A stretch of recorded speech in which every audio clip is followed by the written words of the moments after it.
Okey, Assalamualaikum warahmatullahi wabarakatuh. Salam sejahtera. Kita teruskan dengan soalan percubaan negeri Perlis 2020. Soalan nombor 3. Kalau kita perhatikan dekat sini, soalan ini adalah sebenarnya jatuh ke dalam kita punya bab permutation dengan combination ataupun pilih atau gabungan. Kalau dalam silibus KBSM, jatuh dalam bab 6 permutation communication, bab 6 form 5, bab 6 form 5 ya. Baik, macam mana cikgu tahu bahawa dia adalah permutation dan combination? Kalau kita perhatikan dekat soalan ini, dia ada soalan 5P3 ataupun dia ada 5C3. Maka ini jatuh dalam kita punya bab, kita punya permutation, combination ataupun pilih atau gabungan. Baik. Dia kata without using calculator. Ya, of course kalau kamu tekan calculator sekarang, ambil calculator masing-masing, tekan 5P3, confirm you akan dapat jawapan. Ya. Kalau tekan 5C3 dalam calculator, confirm you dapat jawapan. Tetapi dalam kes ini dia kata dia dah bagi arahan dengan jelas without using calculator, tanpa gunakan calculator. Baik. Apa yang kita perlu buat? So, bila tak boleh guna calculator, maksud kita balik kepada rumus dia balik semula, formula dia. So, apakah formula untuk NPR? Okey, so kalau cikgu boleh tulis ini, formula untuk NPR, formula dia adalah N factorial. Kita bahagikan dengan N tolak R factorial. Ini rumus ataupun formula untuk permutation ataupun pilih atau.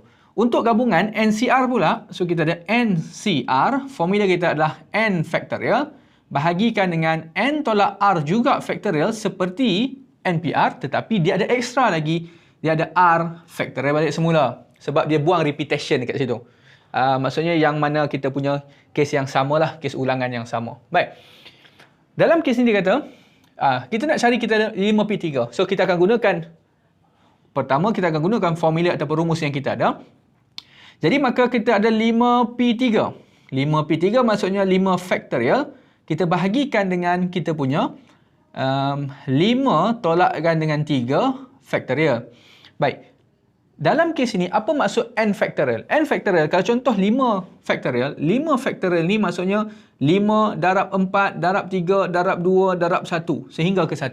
Kalau kita ada 3 factorial, 3, 2, 1. Kalau kita ada 7 factorial, 7, 6, 5, 4, 3, 2, 1. Ini maksudnya factorial. Dalam kalkulator juga ada kita punya tanda untuk mencari gunakan factorial. Baik.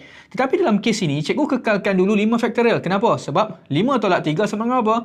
2 factorial. Di sini kita boleh selesaikan juga soalan ini. Okey, lihat baik-baik.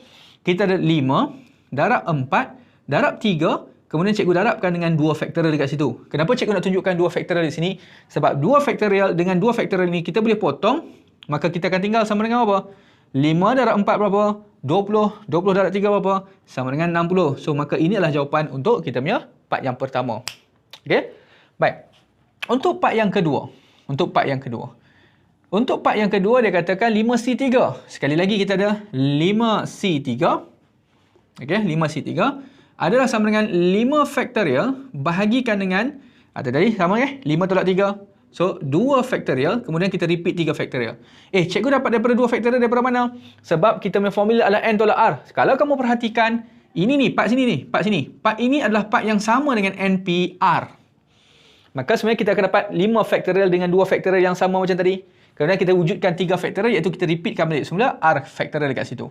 Ya. Dan kalau kita selesaikan dekat sini, cikgu boleh buat 5 darab 4 darab 3 factorial. Bahagikan dengan 2 factorial. Okey. So, darabkan dengan 3 factorial. So, kalau kita potong dekat sini, 5 darab 4 sama dengan 20. 2 factorial, 2 darab 1 sama dengan 2. Maka jawapan dia adalah 10. Maka inilah jawapan akhir untuk kita punya bahagian B. Okey, jelas di situ ya. Okey, kalau cikgu nak tunjukkan bahagian kita punya, tak habis lagi. Kita nak tunjukkan, dia kata hence or using other method ya. Show that, ini ni. Dia suruh kita buktikan benda ni. So, bagaimana kita nak buktikan benda ni? Kalau kita perhatikan 5P3. Kalau kita perhatikan 5C3. Darab dengan 3 factorial. 5P3 ni sama dengan yang ni. 5 factorial. Kita pakai rumus tadi. Kita tak gunakan kalkulator ya. Nak buktikan benda ni. Kemudian kita ada tadi 2 factorial. Okey, cikgu berhenti sampai tadi dulu. Alright. Kemudian kalau kita perhatikan dekat sini. Kita ada juga 5C3 5C3. 5C3, 5 factorial. 2 factorial dan juga 3 factorial. Sebelah sana. Belum cikgu selesai sampai habis. Kemudian, darab 3 factorial. So, darabkan dengan 3 factorial. Perhatikan, 3 factorial kita boleh potong. Maka kita balancekan left hand side dengan right hand side. Maka kita akan shownkan dia sebagai kita dah tunjukkan shown that kita punya left hand side is balance with the right hand side. So maka itulah cara penyelesaian kita untuk menyelesaikan soalan ini. Mungkin ini lebih cikgu setuju kamu tunjukkan right hand side ni, right hand side, apakah kamu juga dapat? Left hand side juga dapat apa? So you balancekan left hand side is equal to right hand side. So ini lebih baik. Okay? Terima kasih.